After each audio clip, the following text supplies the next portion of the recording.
C'est quoi un petit peu votre méthode sur les débuts? Comment vous identifiez l'idée? Comment vous savez que c'est une bonne idée à tester? Et comment vous mettez en mouvement un petit peu le début des startups? En fait, historiquement, dans IOX, c'était beaucoup au feeling. Au sens où, bien évidemment, il y a ce contact avec le marché que le conseil a permis, mais surtout notre curiosité, en fait. Tu as reçu Issam Alaoui dans ton tout premier podcast, il nous a rejoint il y a un an maintenant. Et tu vois, des gens comme Issam et moi, on passe notre vie à regarder ce qui se fait ailleurs. C'est-à-dire que moi, si tu prends ma journée, il y a peut-être 12 heures de taf, il y a peut-être 6 heures de sommeil, 7 heures de sommeil, et il y a peut-être 2 heures à aller lire des choses.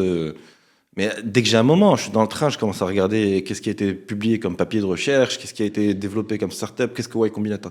Donc il y a cette obligation de continuer et ce refus de se niveler vers le bas et d'accepter en fait l'aisance que ce pays peut procurer. Et de toujours aller chercher. Et donc, tu vois, entre ça et les gens avec qui on discute, il faut parler. Tout le monde a peur de parler de son idée, comme si c'était... euh, l'idée, ça vaut que dalle. L'idée, ça ne vaut rien. C'est uniquement le delivery, c'est-à-dire la capacité d'exécution qui compte. Tout le monde a des bonnes idées. Genre, j'ai eu des idées qui sont maintenant des licornes.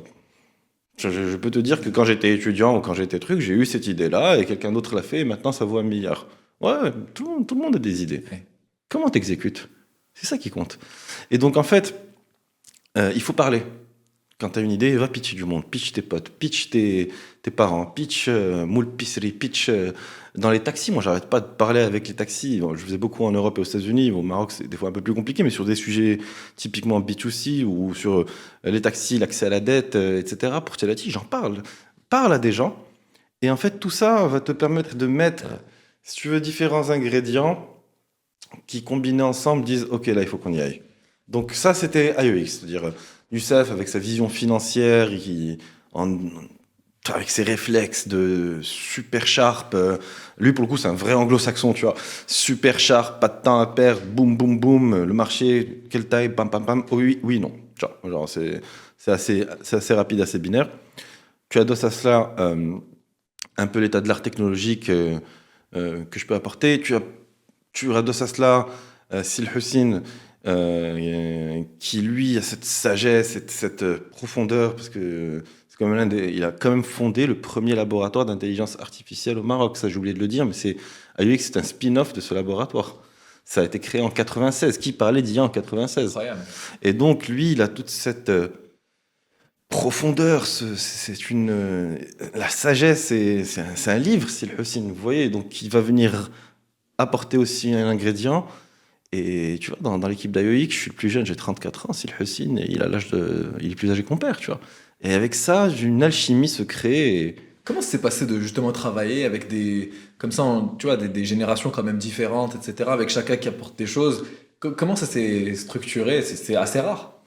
Honnêtement, c'est assez rare. Et c'est peut-être ce qui fait qu'on a tenu. Parce que, in fine, il y a ce respect transgénérationnel, cette complicité que je peux avoir, par exemple, avec des membres plus jeunes, ce besoin de sagesse, parce que enfin, il faut les canaliser, les founders. Tu sais, les founders, ça peut faire des vagues, ça peut faire du n'importe quoi, ça peut péter des plombs. Genre, c'est compliqué. Hein.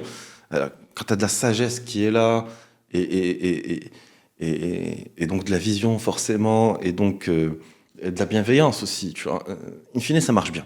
Je ne saurais pas expliquer, c'est une alchimie, mais cette équipe-là, elle a tenu. Et c'est un peu l'ADN qu'on essaie de transmettre dans 34 Ventures, c'est-à-dire que chacune de nos startups a des advisors.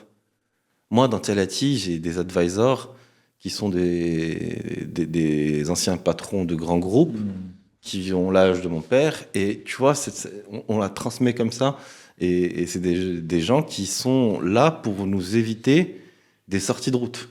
Comment tu les trouves? Parce que ça, c'est hyper important. Comment tu réussis à convaincre quelqu'un d'être ton advisor, donc de te donner du temps? Et comment tu structures ça? C'est-à-dire que c'est des rendez-vous réguliers avec plusieurs advisors ou c'est advisor par advisor? Comment tu fais ça? On n'a rien inventé. Hein. Aux États-Unis, ça existe depuis des années et des années. Les advisors sont des gens qui ont quelque chose à t'apporter qui est extra-matériel, qui n'est pas de l'argent. Et en rémunération de leur temps, de leur savoir, de leur apport, ils ont des parts dans l'entreprise. C'est aussi simple que ça, des parts gratuites qu'on donne à des advisors. Comme on donne aussi des parts gratuites aux premiers employés clés qui vont accepter d'avoir un salaire moindre qu'à la concurrence, mais qui se... Ça, c'est des mécanismes qui sont intéressants parce que pareil, les premiers employés en général, la founding team, ils ont des actions dans les startups parce qu'ils vont peut-être être moins payés. En plus, ils vont prendre plus de risques, ils sont dans une startup, etc. Et donc, il faut qu'ils soient intéressés au capital. Oui. C'est quoi un petit peu tu vois, ce qui est courant pour un des premiers employés? Après, ça dépend, je pense, de la seniorité, etc. Ça dépend de beaucoup de choses. Ça dépend de la seniorité, ça dépend de à quel point il a pris de risques. Et les advisors, pareil. Sur un marché, par exemple, comme les US, aux US, ce que tu vois en général. Aux US, ce qui se passe, c'est que globalement, c'est pas comme au Maroc. C'est beaucoup moins. Mais parce que la startup peut valoir beaucoup plus. Tu vois, c'est logique. In fine, ça vaut la même chose. Mais c'est juste un pourcentage d'une taille, tu vois. Donc, le pourcentage est plus gros quand la taille est plus petite. Mais in fine, aux US, tu vois, une founding team, c'est 3 gars qui se rencontrent et qui ont 33% du capital chacun, ou 50% s'ils sont 2, tu vois. Ils vont faire un employé pool de 10% pour donner au fur et à mesure que la startup grandit. Mais ils vont donner parce qu'aux États-Unis. Et encore une fois, ça, c'est des mécanismes qui changent maintenant. À l'heure de l'équipe de 20, elle suffit pour avoir la taille de licorne, tu vois. Mais à l'époque, tu avais des startups qui, quand elles étaient acquises, elles avaient entre 200 et 1000 employés, tu vois. Et dans tes 200 employés, tu peux avoir 50 employés intéressés au capital avec des stock options. Okay. Donc ton 10%, il est pour 50 personnes. Tu fais les maths, c'est du 0,5 généralement, tu vois. 0,25, 0,5 aux États-Unis.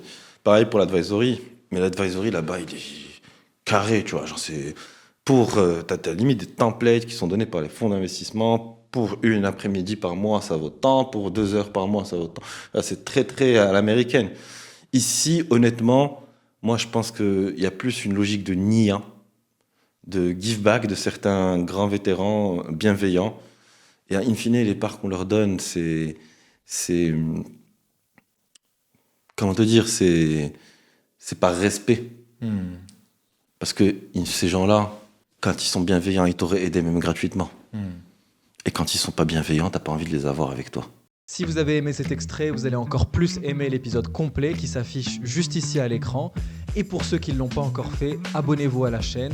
On a envie d'atteindre les 100 000 abonnés cette année, donc on a besoin de vous pour y arriver. Partagez le podcast autour de vous, ça nous aidera à continuer à vous amener des invités exceptionnels.